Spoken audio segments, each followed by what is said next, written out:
பாவம் செய்யாதிரு மனமே, நாளை கோபம் செய்தே அமன் கொண்டோடி போவான்.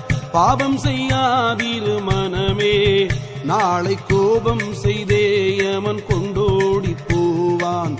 பாவம் செய்யாதிரு மனமே, நாளை கோபம் செய்தே அமன் கொண்டோடி போவான்.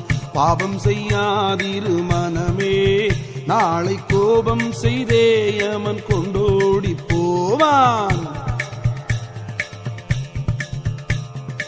சாபம் கொடுத்திடலாமோ, விதி தன்னை நம்மாலே தடுத்திடலாமோ, கோபம் தொடுத்திடலாமோ, இச்சை கொள்ள கருத்தை கொடுத்திடலாமோ, சொல்லரும் சூது பொய் மோசம் செய்தால் சுற்றத்தை முற்றாய் துடைத்திடும் நாசம்.